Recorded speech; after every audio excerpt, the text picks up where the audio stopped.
Hello student, Kalyani high secondary को online platform पर आपका स्वागत है। मैं हूं लखन दायमा। आपको एमपीपीएससी प्रीलिम्स एग्जाम के लिए प्रथम प्रश्न पत्र की 10वीं यूनिट में आपको पढ़ा रहा हूं। फ्रेंड, पिछली क्लास में मैंने आपको राष्ट्रीय महिला आयोग के बारे में पढ़ाया था और आज मैं आपको पढ़ाने वाला हूं मध्य प्रदेश महिला आयोग के बारे में या मध्य प्रदेश राज्य महिला आयोग के बारे में। ठीक है। और जो मध्य प्रदेश राज्य महिला आयोग होता है यह कार्य क्या करेगा, तो हमारे मध्य प्रदेश में महिलाओं के अधिकारों की सुरक्षा करता है और महिलाओं पर जो अत्याचार होते हैं उनसे इन्हें बचाता है। ठीक है। तो यह जिस प्रकार से हमने पढ़ा था कि जो राष्ट्रीय महिला आयोग अपने राष्ट्र के स्तर पर, भारत के स्तर पर कार्य करता है, ठीक वैसे ही ये मध्य प्रदेश राज्य महिला आयोग यह हमारे मध्य प्रदेश के स्तर पर कार्य करता है। फ्रेंड, ठीक है। आज के टॉपिक में मैं आपको पढ़ाऊंगा कि मध्य प्रदेश में इस मध्य प्रदेश राज्य महिला आयोग की स्थापना कब हुई थी, इसके बाद में इसमें कितने सदस्य होते हैं, इसके अध्यक्ष और सदस्यों की नियुक्ति कैसे की जाती है और कितने अध्यक्ष और सदस्य हैं, इनके कार्य क्या हैं, इनकी शक्तियां क्या हैं, ये सब आज के टॉपिक में आपको मैं पढ़ाने वाला हूं। तो चलिए फ्रेंड, शुरू करते हैं मध्य प्रदेश राज्य महिला आयोग। ठीक है। तो मध्य प्रदेश राज्य महिला आयोग के बारे में आपको ये जानना होगा कि हमारे मध्य प्रदेश में इस महिला आयोग की स्थापना कैसे की जाती है। तो आपको याद रखना होगा कि एक अधिनियम पारित किया गया था और उस अधिनियम का नाम क्या था, तो उस अधिनियम का नाम था कि मध्य प्रदेश राज्य महिला अधिनियम 1995। एक अधिनियम पारित किया जाता है और यह अधिनियम के माध्यम से एक धारा का प्रावधान किया गया। तो इसी अधिनियम में एक धारा का प्रावधान किया गया, वह धारा थी 3। ठीक है। तो इसका नाम हुआ कि मध्य प्रदेश राज्य महिला आयोग के अधिनियम के 1995 की धारा 3 के तहत हमारे मध्य प्रदेश में ये मध्य प्रदेश राज्य महिला आयोग का गठन किया गया है। तो यहीं से एक आपसे क्वेश्चन पूछा जा सकता है कि हमारे मध्य प्रदेश में महिला आयोग की स्थापना किस अधिनियम के तहत की जाती है। तो आपको याद रखना होगा मध्य प्रदेश राज्य महिला आयोग अधिनियम 1995। और अगर ये पूछा जाए कि किस धारा के तहत इसकी स्थापना की गई है, तो धारा 3 के तहत, ये आपको ध्यान रखना होगा फ्रेंड। ठीक है। अब इसके बाद में आगे देखिए कि जिस महिला आयोग की बात हम कर रहे हैं, इस मध्य प्रदेश राज्य महिला आयोग की स्थापना कब की जाती है या इसका गठन कब किया गया था। तो फ्रेंड, आपको याद रखना होगा कि 23 मार्च 1998 की बात है। 23 मार्च 1998। तो 23 मार्च 1998 को मध्य प्रदेश में महिला आयोग की स्थापना की जाती है। तो ये आपको ध्यान रखना होगा, बहुत इंपॉर्टेंट है। एग्जाम में आपसे क्वेश्चन पूछा जा सकता है कि बताइए मध्य प्रदेश में राज्य महिला आयोग की स्थापना कब की गई थी। तो ये डेट आपको याद रखना होगा, 23 मार्च 1998। ठीक है फ्रेंड। इसके बाद में इसका मुख्यालय कहाँ पर है, तो आपको याद रखना होगा कि इसका मुख्यालय ये भोपाल में है। आपको ध्यान रखना होगा। तो मध्य प्रदेश की राजधानी भोपाल में इसका मुख्यालय है। इसके बाद फिर अगला जाता है कि जिस महिला आयोग की हम बात कर रहे हैं इसका स्वरूप किस प्रकार का है। इसका स्वरूप से मतलब ये कि इसकी स्थापना कैसे हुई, संसद में जो हमारा भारतीय संविधान में उसमें इसका प्रावधान है या फिर हमारे मध्य प्रदेश में विधानमंडल के द्वारा इसकी स्थापना की जाती है। तो आपको याद रखना होगा कि इसका रूप कैसा है, तो इसका रूप सांविधिक रूप है या इसका रूप विधिक रूप होता है। इसका मतलब ये होता है कि या तो संसद के द्वारा या राज्यों के विधानमंडल के द्वारा यदि कोई अधिनियम पारित किया जाता है और उस अधिनियम के माध्यम से यदि किसी भी संगठन की, किसी संस्था की, किसी निकाय की स्थापना की जाती है तो वह संगठन, वह संस्था, वह सांविधिक या विधिक नाम से जाना जाता है। तो यह संस्था कैसी संस्था है फ्रेंड, तो आपको याद रखना होगा यह एक वैधानिक संस्था है। आ रहा समझ में, यह कैसी संस्था है, वैधानिक संस्था है। मतलब हमारी संसद में एक अधिनियम पारित किया गया था और जो अधिनियम पारित किया गया था तो उसमें लिखा गया था कि केंद्र के स्तर पर एक राष्ट्रीय महिला आयोग कार्य करेगा और राज्यों के स्तर पर राज्य महिला आयोग की स्थापना की जाएगी। तो यह आयोग कैसा आयोग है, यह वैधानिक आयोग है फ्रेंड, ये आपको ध्यान रखना होगा। ठीक है। अब इसके बाद फिर अगला देखिए, इसमें अगला जाता है कि इस आयोग का उद्देश्य क्या है। तो सिंपल सी बात है कि चाहे हम राष्ट्रीय महिला आयोग के बारे में पढ़ें, चाहे राज्य महिला आयोग के बारे में पढ़ें, ये जितने भी महिला आयोग, चाहे किसी भी राज्य का महिला आयोग हो, चाहे हमारे राष्ट्र का महिला आयोग हो, इनके नाम से स्पष्ट है कि ये महिलाओं की सुरक्षा के लिए कार्य करेगा, महिलाओं के कल्याण के लिए कार्य करता है, महिलाओं को सशक्त मजबूत कैसे बनाया जाए इसके लिए आयोग काम करता है। तो यहाँ पर देखिए कि इसका उद्देश्य क्या होता है, तो इसका उद्देश्य कि प्रदेश में महिलाओं को सशक्त बनाना, महिलाओं को मजबूत बनाना, अब मजबूत या सशक्त कैसे बनाया जाएगा महिलाओं को? तो महिलाओं को आर्थिक रूप से सशक्त बनाना, आर्थिक रूप से, इसके बाद में सामाजिक रूप से, और इसके बाद फिर राजनीतिक रूप से, तीनों ही रूप से इनको सशक्त बनाना है, इन्हें मजबूत बनाना है। अब यहाँ पर इसका मतलब क्या हो जाता है? आर्थिक रूप से कैसे? तो आपने देखा होगा कि ज़्यादातर महिलाएं आज भी हाउसवाइफ के रूप में ही कार्य करती हैं, ठीक है, और ये आर्थिक तंगी से जूझती है, मतलब इनके पास पैसा नहीं होते। पुरुष जो पैसा कमाता है बस उन्हीं से इनका कार्य चलता रहता है, उनसे ही थोड़ा बहुत ये लेना देना करती हैं, ठीक है, जिसके कारण इनको घर वालों के दबाव में रहकर कार्य करना पड़ता है, क्योंकि कोई पैसे नहीं कमाती हैं। अब यह आयोग कहता है कि महिलाओं को भी आर्थिक रूप से सक्षम बनाना है, ताकि ये भी अपने अधिकारों का उपयोग कर सके और इसके बाद ये भी स्वतंत्र जीवन जी सके। तो आज आपने देखा होगा कि हमारे मध्य प्रदेश में और हमारे भारत में कई महिलाएं अपना छोटा मोटा व्यवसाय शुरू कर चुकी हैं, और महिलाएं भी आर्थिक रूप से मजबूत होती जा रही हैं, आर्थिक रूप से सशक्त होती जा रही हैं। महिलाएं जैसे आपने देखा होगा छोटा मोटा कार्य करती हैं, जैसे आपने देखा होगा कि सिलाई मशीन का कार्य करना, इसके बाद फिर अचार का छोटा उद्योग शुरू करना, या फिर पापड़ उद्योग शुरू करना, अगरबत्ती उद्योग शुरू करना, और भी जो कुटीर उद्योग होते हैं, छोटे छोटे उद्योग होते हैं, उनकी शुरुआत महिलाएं कर चुकी हैं और उनसे भी इन्हें आय प्राप्त हो रही है। तो इन्हें आर्थिक रूप से सशक्त बनाना, ये हमारे आयोग का उद्देश्य है। दूसरा उद्देश्य क्या है इसका? दूसरा उद्देश्य है कि उन्हें सामाजिक रूप से मजबूत बनाना है। अब सामाजिक रूप से मजबूत कैसे बनाया जाए? तो आज आपने देखा होगा कि हमारा भारतीय समाज महिलाओं को 2M दर्जा दे रखा था, ठीक है, महिलाओं की स्थिति बहुत पिछड़ी हुई थी हमारे भारत में, लेकिन अब धीरे धीरे हम देख रहे हैं कि महिलाओं को अधिक बढ़ावा दिया जा रहा है और महिलाओं का भी समाज में स्तर उच्च होता जा रहा है। आज आपने देखा होगा कि महिलाएं भी चुनाव लड़ती हैं, ये भी विधायक बनती हैं, मंत्री बनती हैं, और यहाँ तक कि हमारे भारत में प्रधानमंत्री और राष्ट्रपति भी महिलाएं बन चुकी है ना। इसके बाद फिर तो ऐसा हम देखते हैं कि समाज में महिलाओं को उच्च स्थान दिलाना, इसके लिए भी हमारा आयोग कार्य करता है। तो ये हो गया इनका सामाजिक रूप से सशक्त बनाना। राजनीतिक रूप से सशक्त कैसे बनाना है? तो राजनीतिक रूप में मतलब महिलाओं को चुनाव लड़ने का अधिकार प्राप्त हो, ठीक है। तो आज आपने देखा होगा कि महिलाएं पंचायत के स्तर पर, नगरीय निकायों के स्तर पर चुनाव लड़ रही हैं, और ये कोई सदस्य बन रही है, कोई अध्यक्ष बन रही है। तो इस प्रकार से राजनीतिक स्तर पर भी इनको बढ़ावा देना है, और सामाजिक स्तर मतलब समाज में इनको बढ़ावा देना है, और आर्थिक स्तर मतलब इनको आर्थिक रूप से मजबूत बनाना है। तो ये सभी उद्देश्य है महिला आयोग का। इसके बाद फिर अगला उद्देश्य क्या है कि महिलाओं के हितों की रक्षा करना और उनकी देखभाल करना। महिलाओं के हितों की रक्षा, तो महिलाओं के कल्याण के लिए विभिन्न प्रकार के यह कार्यक्रम संचालित करता है और महिलाओं के हितों का ध्यान रखता है।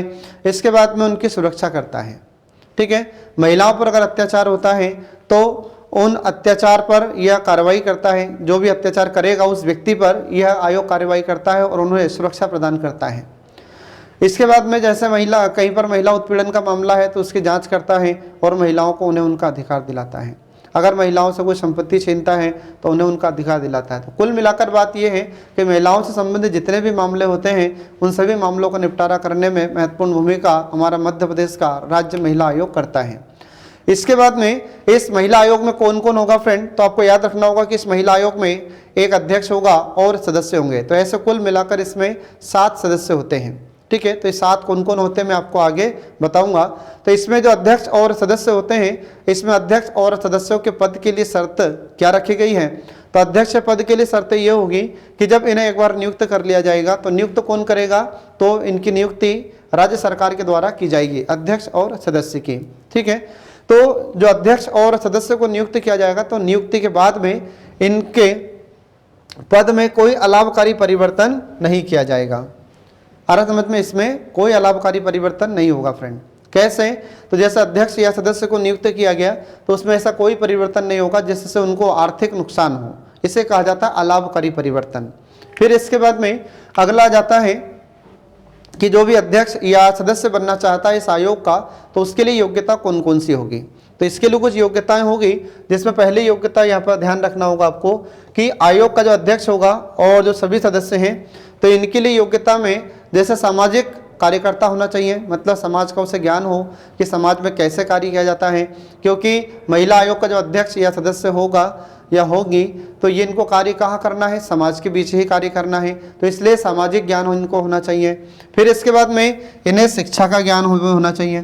तो शिक्षा का ज्ञान इसलिए होना चाहिए क्योंकि जहाँ पर महिलाओं को शिक्षा प्राप्त नहीं है उन्हें शिक्षा भी प्रदान करने का कार्य आयोग करता है, तो इसलिए जो भी आयोग का अध्यक्ष या सदस्य उन्हें शिक्षा का ज्ञान भी होना चाहिए। अगला है उन्हें थोड़ा चिकित्सा का भी ज्ञान हो। इसके बाद फिर उन्हें विधि का ज्ञान, विधि मतलब कानून का भी ज्ञान होना चाहिए। तो ये योग्यता जो भी धारण करता है या करती है तो उन्हें इस महिला आयोग का अध्यक्ष या सदस्य के रूप में नियुक्त किया जाएगा। तो ये आपको ध्यान रखना होगा फ्रेंड। तो ये बताया मैंने आपको मध्य प्रदेश महिला आयोग के बारे में, इसके छोटी सी जानकारी जो आपको याद रखना होगा। एग्जाम में आपसे क्वेश्चन पूछा जा सकता है कि मध्य प्रदेश महिला आयोग का गठन कब किया गया था, तो ये डेट आपको याद रखनी होगी 23 मार्च 1998 को। मुख्यालय कहाँ पर है, तो भोपाल बताना होगा।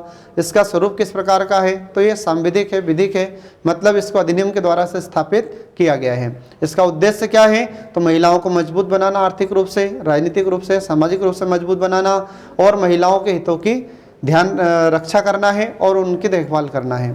फिर इसके लिए पद की शर्तें क्या है, तो एक बार जब इन्हें नियुक्त कर दिया जाएगा तो इनके पद में कोई अलाभकारी परिवर्तन नहीं किया जा सकता। फिर योग्यता क्या है, तो ये योग्यताएं आपको ध्यान रखना होगा फ्रेंड, ठीक है। अब इसके बाद आगे देखिए कि जो मध्य प्रदेश राज्य महिला आयोग होता है तो इसमें कौन कौन होते हैं। इस मध्य प्रदेश राज्य महिला आयोग की संरचना किस प्रकार की होगी, तो इसकी संरचना देखिए, इसमें एक अध्यक्ष होता है और इसके बाद इसमें 5 सदस्य होते हैं और इसमें एक सचिव होता है। तो ये कुल मिलाकर इसमें 7 सदस्य होते हैं जो आपको ध्यान रखना होगा, ठीक है फ्रेंड। अब अध्यक्ष के लिए योग्यता क्या है, सदस्य के लिए योग्यता क्या है, तो ये मैंने आपको थोड़ी देर पहले ही बताया है। और इसके बाद में जो अध्यक्ष और सदस्य होते हैं इनकी नियुक्ति कौन करेगा, तो आपको याद रखना होगा कि इनकी नियुक्ति मध्य प्रदेश सरकार के द्वारा या राज्य सरकार के द्वारा इनकी नियुक्ति की जाती है। तो एग्जाम में आपसे क्वेश्चन पूछा जा सकता है कि मध्य प्रदेश राज्य महिला आयोग के अध्यक्ष तथा सदस्यों की नियुक्ति कौन करता है, तो इनकी नियुक्ति राज्य सरकार के द्वारा की जाती है। तो ये आपको ध्यान रखना होगा फ्रेंड, ठीक है। अब इसके बाद में अगला देखिए, इसमें अगला जाता है कि हमारे मध्य प्रदेश में महिला आयोग के अध्यक्ष अब तक कौन कौन रहे हैं। तो देखिए इसमें मध्य प्रदेश में महिला आयोग के अध्यक्षों की सूची, तो इनकी सूची में आपको ध्यान रखना होगा कि पहले अध्यक्ष कौन बने थे। तो आपको ध्यान रखना होगा कि यहाँ पर प्रथम अध्यक्ष श्रीमती हेमवंत पोर्ते, ये प्रथम अध्यक्ष बनाई गई थी, ठीक है। इसके बाद में इनका कार्यकाल कब से कब तक रहा था, तो इनका कार्यकाल 23 मार्च 1998 से 22 मार्च 2001 तक इनका कार्यकाल रहा था। अब आप सोच रहे होंगे इनकी फ़ोटो तो है नहीं, तो इनकी फ़ोटो नहीं मिली है, ठीक है, इसलिए हमने यहाँ पर फ़ोटो आपकी नहीं दिखाई है।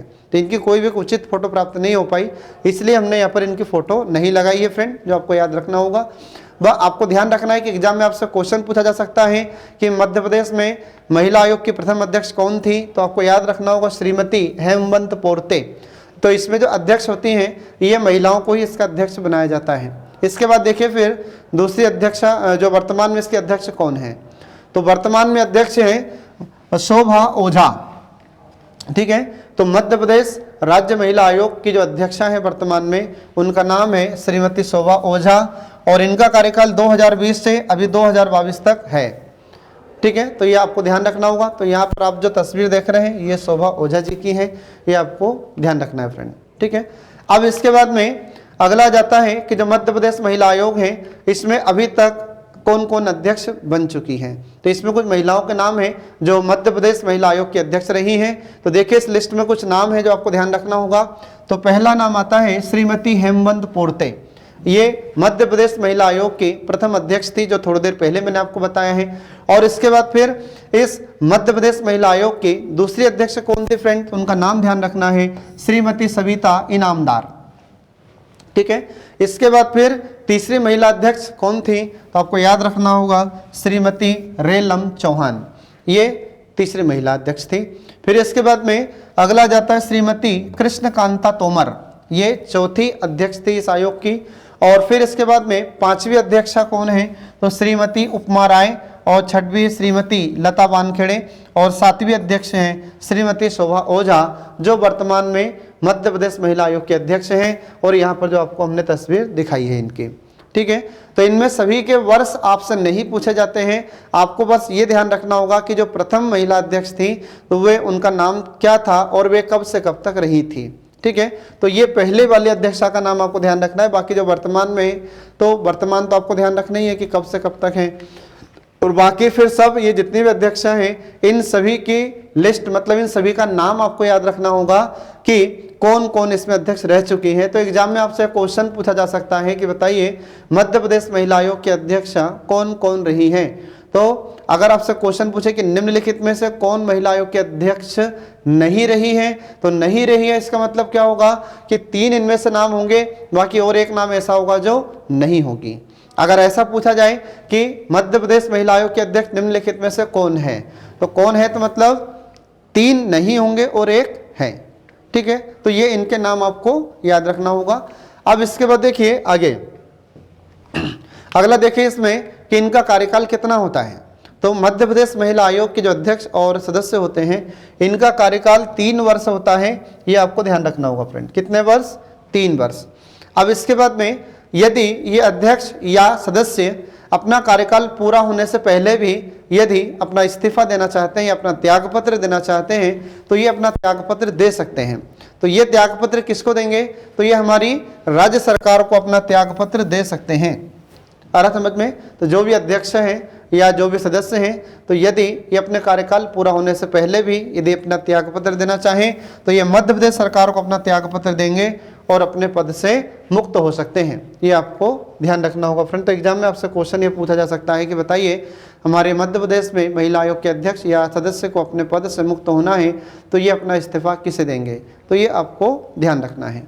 इसके बाद फिर अगला आ जाता है कि मध्य प्रदेश महिला आयोग के जो अध्यक्ष हैं और सदस्य हैं इनको दर्जा किस प्रकार का प्राप्त होता है।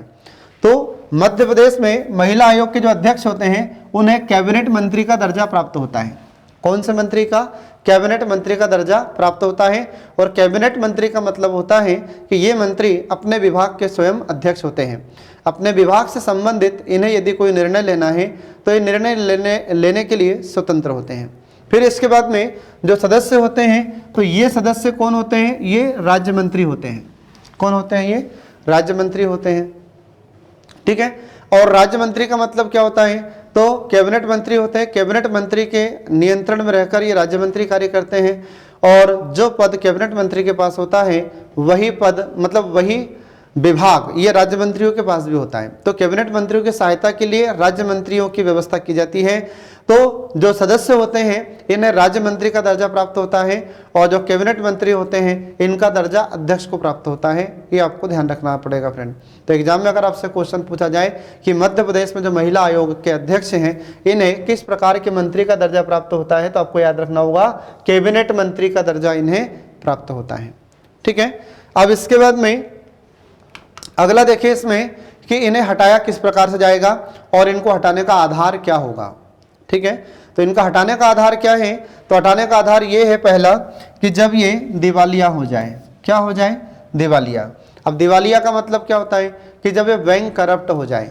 ठीक है, जैसे मान लो इन्होंने कोई लोन लिया हो और ये लोन नहीं दे पा रहे हैं, तो जब ये दिवालिया हो जाते हैं, बैंक करप्ट हो जाते हैं, तो ऐसी स्थिति में ना हटाया जाएगा। दूसरा क्या है? विकृतचित हो जाए। विकृतचित का मतलब क्या है? तो जब इनका दिमाग काम न करे, दिमागी रूप से स्वस्थ न हो।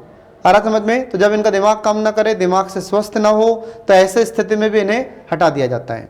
फिर इसके बाद में नैतिक अक्षमता। नैतिक अक्षमता का मतलब क्या है कि जब इनका व्यवहार गलत हो जाए। तो दुर्व्यवहार या कदाचार कैसे? तो जब ये गलत व्यवहार में पाए जाते हैं। तो गलत व्यवहार कैसे? तो जैसे भ्रष्टाचार में इनका नाम आ जाए या फिर और भी कुछ गलत कार्यों में इनका नाम आ जाए तो इन्हें इनके पद से हटा दिया जाता है। इसके बाद फिर अगला आधार क्या है इन्हें हटाने का? तो अगला आधार यह है अगर लगातार 3 अधिवेशन में अनुपस्थित रहा। मतलब जब इनकी मीटिंग होती है और इनकी मीटिंग में अगर लगातार कोई सदस्य 3 बार या 3 अधिवेशन में 3 मीटिंग में लगातार अनुपस्थित है तो ऐसी स्थिति में भी इन्हें इनके पद से हटा दिया जाता है।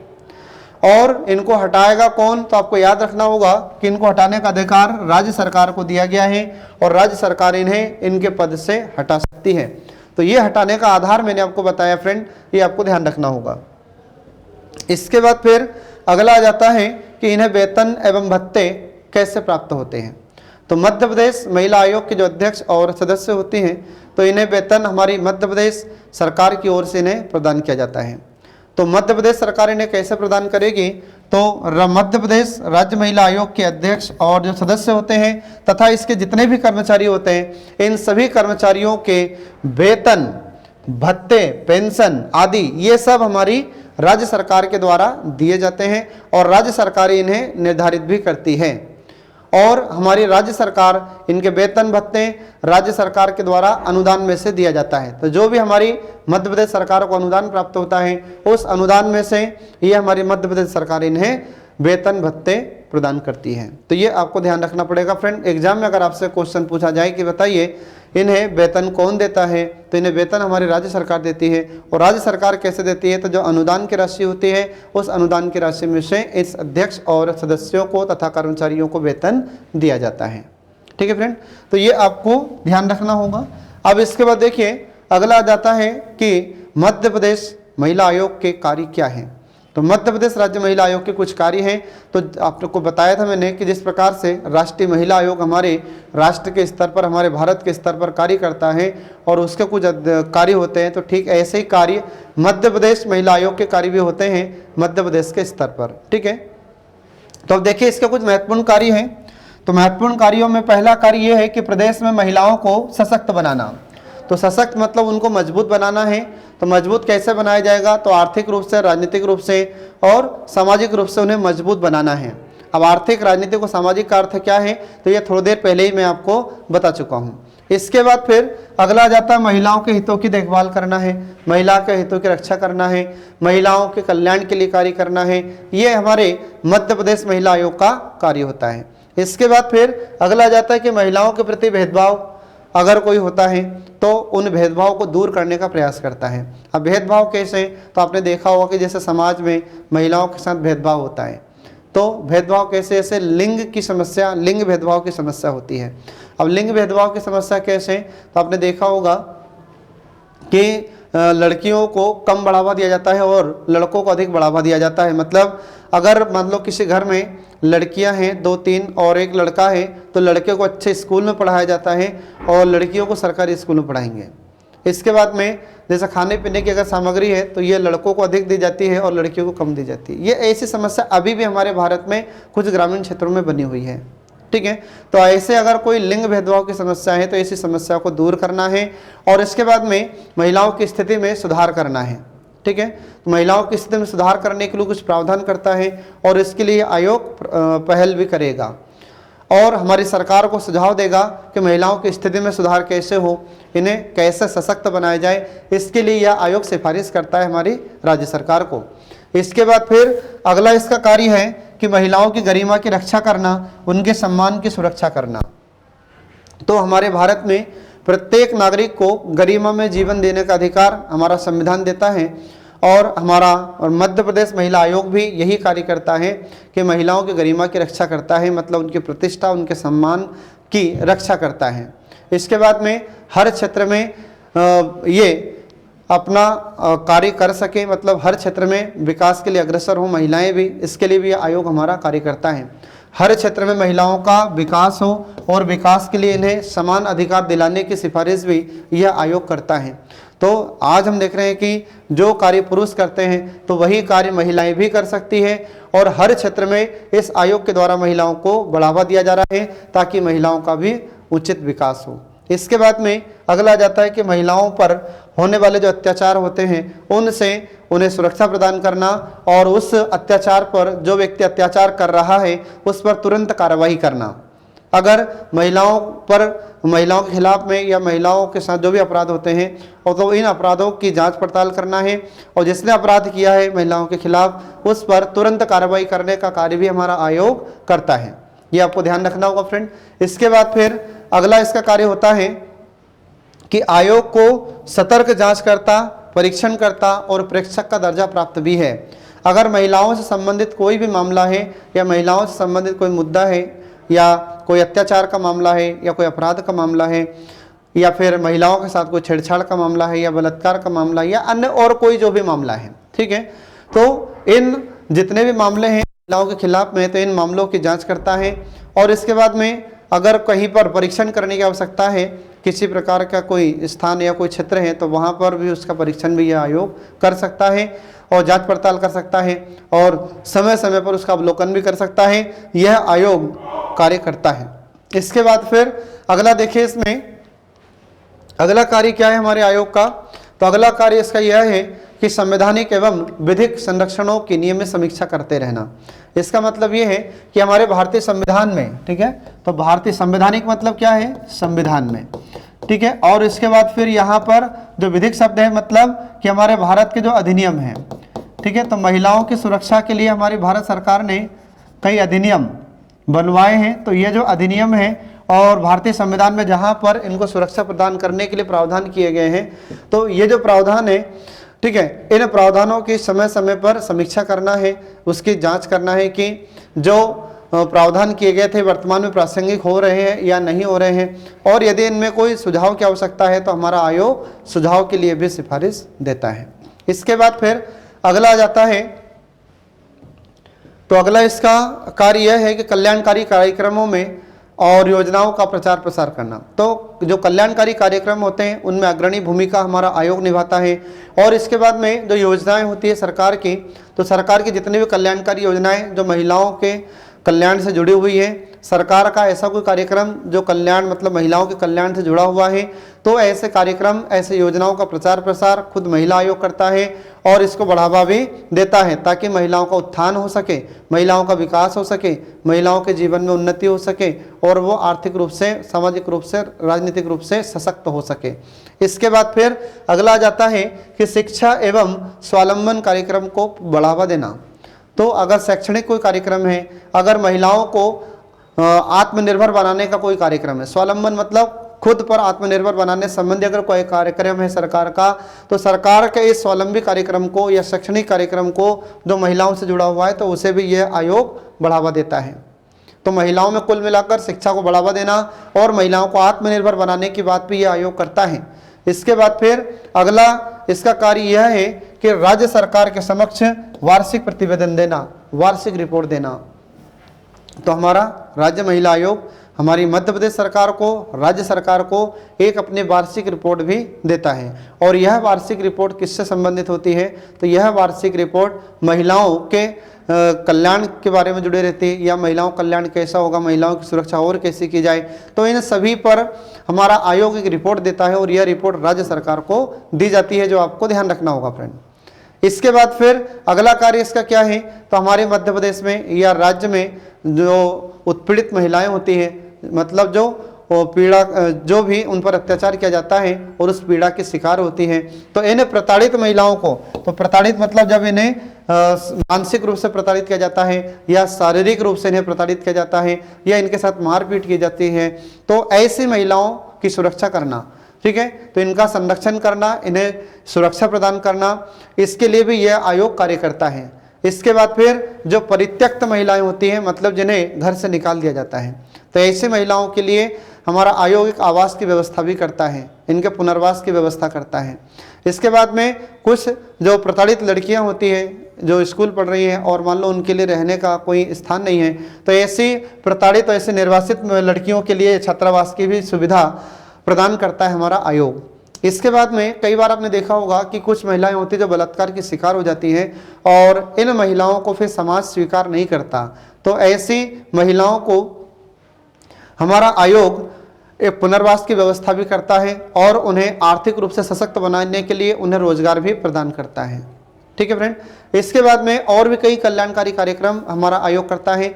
इसके बाद में महिलाओं के साथ जो यौन उत्पीड़न की समस्या होती है, तो जो भी व्यक्ति इस घटना को अंजाम देता है, उन व्यक्तियों पर, उन लोगों पर, उन पुरुषों पर यह आयोग कठोर कार्रवाई करता है।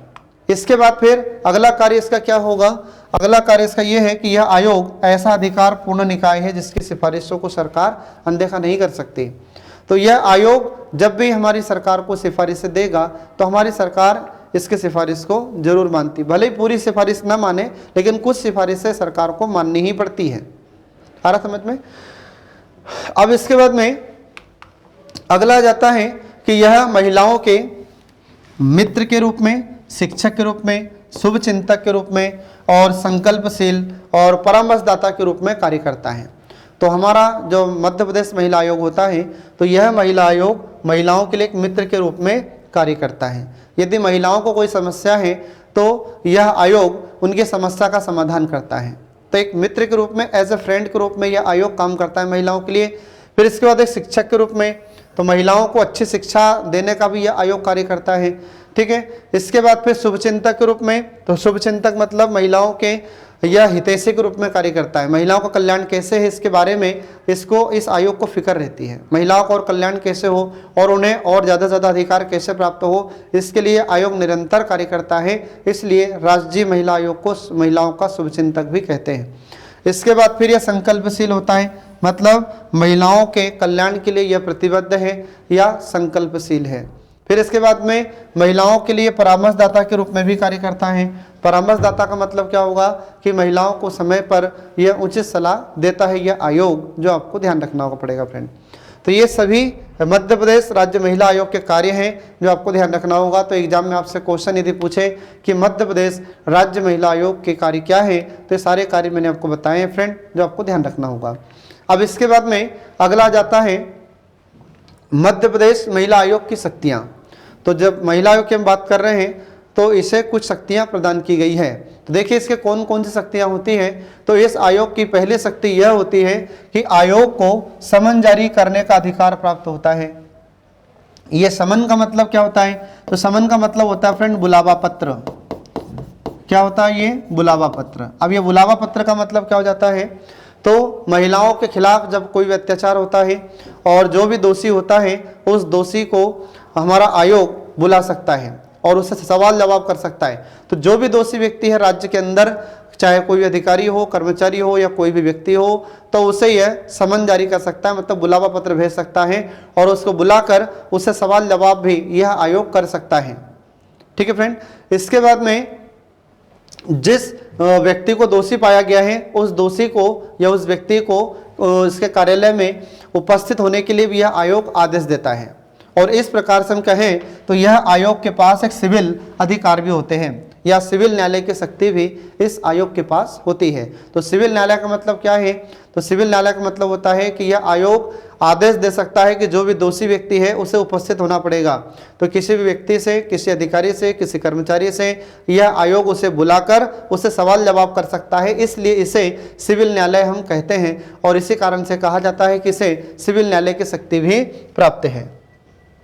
इसके बाद फिर अगली शक्ति होती है आयोग की कि आयोग दस्तावेजों को, मतलब जो डॉक्यूमेंट्स होते हैं, तो डॉक्यूमेंट्स को, दस्तावेजों का प्रकटीकरण मतलब प्रकट करने की भी शक्ति, मतलब उन्हें पेश करने की शक्ति भी रखता है, जिससे कि वह दस्तावेजों का परीक्षण कर सके। तो महिलाओं के कल्याण से संबंधित, महिलाओं की सुरक्षा से संबंधित जितने भी दस्तावेज होते हैं तो उन्हें पेश करने की शक्ति रखता है, पेश करने का अधिकार रखता है और इन दस्तावेजों का परीक्षण करने की भी शक्ति यह आयोग रखता है। तो ये आपको ध्यान रखना होगा फ्रेंड। इसके बाद फिर अगला देखिए, इसमें अगला आ जाता है कि यह आयोग साक्षियों का मतलब जो गवाह होते हैं, ठीक है, तो जो गवाह होते हैं उनको कहा जाता है साक्षियों। तो साक्षियों और दस्तावेजों के परीक्षण के लिए कमीशन जारी करने की भी शक्ति रखता है यह। आगे समझ में। इसके बाद फिर अगला आ जाता है इसमें कि आयोग को किसी भी न्यायालय या कार्यालय से किसी लोक अभिलेख या उसकी प्रति को प्राप्त करने की शक्ति होती है। अगर महिलाओं से संबंधित कोई मामला है, महिलाओं के कल्याण से संबंधित कोई जुड़ा हुआ मामला है, तो अगर ऐसा मामला है तो न्यायालय से भी यह आयोग कुछ लेख प्राप्त कर सकता है या उसकी प्रति प्राप्त कर सकता है, या फिर अगर कोई कार्यालय है तो उस कार्यालय से भी यह आयोग वह प्रति प्राप्त कर सकता है। ये इतनी शक्तियाँ इस आयोग के पास होती है फ्रेंड, जो आपको ध्यान रखना होगा। इसके बाद में और क्या काम करता है यह आयोग, तो यह आयोग अपन देखते हैं कि हमारे मध्य प्रदेश में या हमारे राज्य में जैसे कुछ महिलाओं को जेल में बंद किया जाता है। जैसे कभी कभी क्या होता है कि महिलाएं भी कुछ ऐसे गलत कार्य करती जिनसे उन्हें जेल हो जाती है, ठीक है। तो जेल में जो महिलाएं बंद होती हैं या जो बंदी गृह होते हैं, तो वहाँ पर महिलाओं के अधिकारों का हनन तो नहीं हो रहा है, उसकी भी जाँच करता है। आ रहा समझ में। और वहाँ पर यदि महिलाओं को कोई समस्या है तो उनकी समस्या क्या है, तो उनके समाधान के लिए भी यह सिफारिश करता है। यह आयोग को इतनी शक्तियाँ होती है प्राप्त, ठीक है।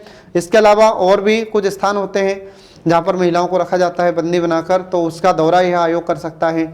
इसके अलावा और भी जैसे आवास होते हैं, पुनर्वास होते हैं, वहाँ पर महिलाओं की समस्या क्या उनका समाधान करता है और उनका कल्याण कैसे हो उसके लिए विभिन्न प्रकार के उपाय यह आयोग बताता है। ठीक है फ्रेंड, तो इस प्रकार से यहाँ पर इसकी शक्तियाँ समाप्त हो जाती है। अब इसके बाद में अगला आ जाता है प्रतिवेदन। तो यह आयोग अपना प्रतिवेदन किसे देता है, तो आपको ध्यान रखना होगा कि जो मध्य प्रदेश महिला आयोग होता है तो यह आयोग अपना प्रतिवेदन राज्य सरकार को देता है। ठीक है, यह आयोग अपना प्रतिवेदन किसे देगा, तो यह आयोग अपना प्रतिवेदन मध्य प्रदेश सरकार को मतलब राज्य सरकार को देता है। ये आपको ध्यान रखना होगा फ्रेंड। हर राज्य की सरकार, ठीक है, हमारे मध्य प्रदेश में जैसे मध्य प्रदेश महिला आयोग है, तो ऐसे हर राज्य का एक एक अपना अपना राज्य महिला आयोग होता है और ये जो महिला आयोग होता है ये अपने राज्य की सरकार को रिपोर्ट देता है और राज्य सरकार फिर इस रिपोर्ट को कहाँ रखती है, तो राज्य सरकार इस रिपोर्ट को विधानसभा के पटल पर रखती है। ठीक है, जैसे हमारे मध्य प्रदेश में, तो मध्य प्रदेश में जो राज्य महिला आयोग होता है तो यह अपनी रिपोर्ट मध्य प्रदेश सरकार को देगा और मध्य प्रदेश सरकार इस रिपोर्ट को विधानसभा में रखेगी। ठीक है, और विधानसभा में इसकी रिपोर्ट पर चर्चा होती है। आ गया समझ में। अब रिपोर्ट में जो सुझाव दिया है हमारे आयोग ने, तो मध्य प्रदेश सरकार उसे मानती है या नहीं मानती है। ठीक है, तो ये कारण भी बताना पड़ेगा। तो महिला आयोग के द्वारा, राज्य महिला आयोग के द्वारा जो सिफारिशें की जाती हैं, तो हमारी मध्य प्रदेश सरकार सिफारिशों को स्वीकार भी करती है और कुछ सिफारिशों को स्वीकार नहीं भी करती है। और जिन सिफारिशों को मध्य प्रदेश सरकार ने स्वीकार नहीं किया है तो उन्हें स्वीकार क्यों नहीं किया है उसका कारण भी आयोग को बताना पड़ेगा। आ रहा समझ में, ये अनिवार्य है। तो इस प्रकार से हम देखते हैं फ्रेंड, तो ये महिला आयोग केंद्र मध्य प्रदेश सरकार को रिपोर्ट देगा और मध्य प्रदेश सरकार यहाँ पर रिपोर्ट को रखेगी। फिर अगर मान लीजिए कि मध्य प्रदेश में महिलाओं के कल्याण से संबंधित कुछ अधिनियम अगर बनाने की आवश्यकता है तो इसके लिए भी हमारा मध्य प्रदेश लोक सेवा आयोग राज्य सरकार को, मध्य प्रदेश सरकार को रिपोर्ट देता है और उस रिपोर्ट में यह प्रावधान करता है कि महिलाओं के संरक्षण के लिए ये अधिनियम मध्य प्रदेश में बनाए जाने चाहिए। और अगर कोई ऐसा उपाय देना चाहता है मध्य प्रदेश महिला आयोग जो महिलाओं पर जो अत्याचार होते हैं उस अत्याचार को कैसे रोका जाए, या महिलाओं के खिलाफ में जो अपराध होते हैं तो उन अपराधों को कैसे रोका जाए, अगर ऐसा कोई उपाय आयोग के पास है तो ऐसा उपाय भी यह मध्य प्रदेश सरकार को देता है। और अगर मध्य प्रदेश सरकार को लगता है कि इस पर हम कानून बना सकते हैं तो मध्य प्रदेश सरकार भी उस पर कानून बना सकती है। ठीक है फ्रेंड, तो ये बताया मैंने आपको यहाँ पर मध्य प्रदेश लोक सेवा आयोग के प्रतिवेदन के बारे में, और इसी के साथ यह सेशन आज का समाप्त हो जाता है फ्रेंड। अब इसमें क्वेश्चन आपसे कैसे पूछा जाएगा, तो क्वेश्चन आपसे पूछा जाएगा कि मध्य प्रदेश लोक सेवा आयोग की स्थापना कब हुई, इसके बाद में इसका मुख्यालय कहाँ पर है, इसमें कितने एक अध्यक्ष और सदस्य कितने होते हैं, इनकी नियुक्ति कौन करता है, इन्हें हटाया किस प्रकार से जाता है, इन्हें हटाने का आधार क्या होगा। ठीक है, इसके बाद में पहली अध्यक्षा कौन थी, वर्तमान में कौन है, ये इस प्रकार से क्वेश्चन आपसे एग्जाम में पूछे गए हैं और आगामी परीक्षाओं में पूछे जाएंगे फ्रेंड। ठीक है, तो इस प्रकार से देखते हैं कि आज का हमारा सेशन समाप्त होता है। पढ़ते रहिए, देखते रहिए कल्याणी IAS अकेडमी के सभी वीडियोस जो आपको प्रतियोगी परीक्षा में सफलता दिलाने में महत्वपूर्ण भूमिका निभाते हैं। Thanks for watching.